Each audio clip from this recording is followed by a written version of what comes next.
Welcome to the seventh episode of the Tertius Times podcast. Today, we're going to look at two articles.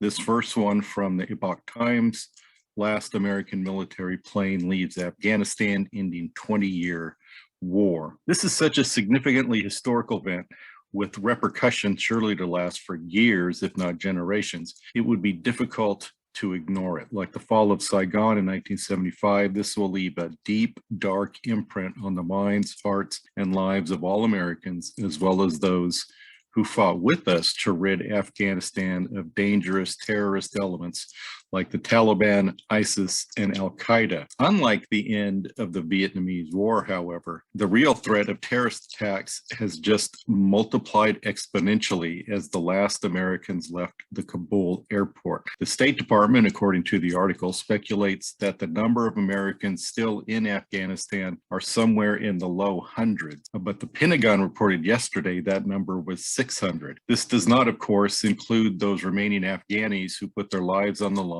by working with the coalition forces, but were unable to exit the country. It seems extremely clear that this pullout was ill-conceived and not well thought through. 13 U.S. service members died as a result of the chaotic handling of the withdrawal, and numbers of others have or will suffer similar fates. Continue to pray for Afghanistan, its people, and particularly those who are now at high risk and in hiding for their lives. This next article is actually a booklet. It's called The Right to Propagate Christianity in India. It's written by law professor Dr. Kande Prasada Rao. I'm not sure of the date, although I was made aware of this through Nani's World, and I'll have the website in the description, as well as a direct link to this booklet. And this was posted on the website Nani's World of August 2021. For many years, Christians living in India have become increasingly under the threat of an extremist form of Hinduism referred to as Hindutva.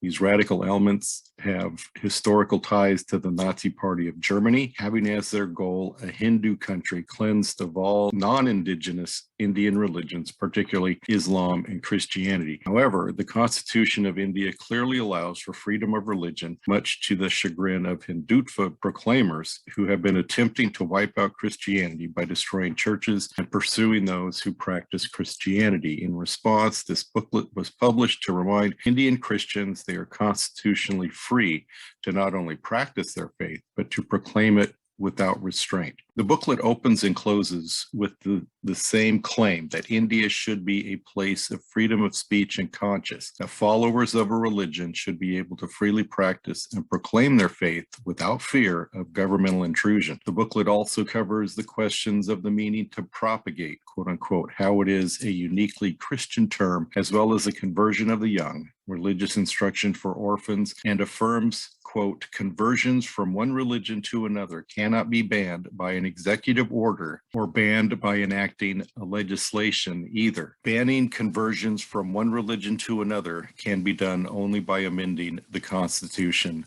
of India, unquote, which may sound a little strange to those of us in the West, but such is the situation in India. Sri K.M. Munshi of Bombay observed in 1948, quote, whatever conversions take place in that part of the country, and he was in what was then known as Bombay, now Mumbai, are only the result of persuasion and not because of material advantage as it was under the British Empire and as it was offered to them. The booklet ends with this insightful thought, quote, since the right to freely propagate religion is ensured as a fundamental right in the Constitution of India, any attempt in India to hinder the proclamation of the message of the Lord Jesus Christ, and any attempt in India to hinder the baptism of a person who believes in the Lord Jesus Christ are violations of the Constitution of India, which is the supreme law of India. That's on page 14. Pray that the government of India continue to protect all their citizens' right to free speech and freedom of conscience, and particularly pray for those Christians who live there, the liberty to express to all the gift from God they have been given. Pray that radical Hindus recognize that precious human right as well and cease from persecuting and preventing the call of the gospel from going forth throughout the subcontinent. The rest of the podcast will continue the interview with Ahmad and Aryan. Okay, we're going to continue our discussion of Sharia. I mentioned my own personal experience, but that again was a focus on women. Sharia is much more than that, as Aryan here is going to talk about a couple stories that have been in the news. This first one was from a couple years ago, March 19, 2019. The second one is a much more current one. So take it away, Aryan. Thanks for having me. This particular story happened in 2016, where Farkhonda Malikzada, she is also a woman that she was going to masjid and practicing the religion. But I'm sorry, she was 27. It says. Oh, okay. So 27 years old, she was practicing. Probably she was reading the Quran, or probably she was studying the Quran. So, but one day the Imam accuses her of burning a copy of the Quran, or that's what her accusation was. And then the people of Kabul, they started to have fear. They started to feel furious about this situation. They're starting to drag her, in some places, started throwing things at her, whatever they were catching, like rocks, so whatever they were catching, they were started throwing at her. It was a really devastating situation for her, and we were feeling a lot bad about seeing her faces with all over blood, and so it was really a sad situation for our people.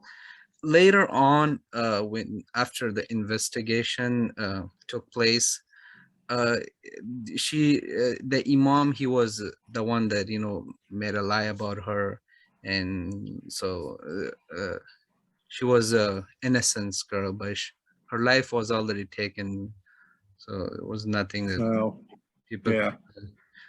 Yeah. There were a lot of protests, correct? There were a lot of protests that time. There were a lot of protests later on for the government, like why they didn't stop it. And even there were people, they were asking like they should investigate it, and if something that she did like this, she shouldn't get punished like the way she got punished. It was like a really brutal way of killing a woman. That it's so people were like dragging her down and pushing her in. It was really bad situations. Yeah. All right. So thank you for summing that. Were you done? Yeah. Okay, because the next story, now that again was about women, but this one here is a quite different story. So go ahead and share with us. So this guy, his name is pronounced as Khasha. This is what he known for, and so he was a comedian in Kandahar. He was a really funny comedian, making jokes. His name was Khasha Zwam. He did nothing wrong. He had no problem with the Taliban, or he had no problem with any of. He wasn't even a part of a government agency, or part of someone that get targeted by Taliban, but he has no nothing, and then they hang him for like no reason, and it was really sad situations. His story was all over the internet, and seeing his family and his kids crying was really devastating for our people. And he's just a comedian telling silly jokes and things. Yeah, just a comedian, right? Yeah. Wow. All right. That's now this was under the Taliban. This one here again happened. This report was from 2019, but this happened in 2015.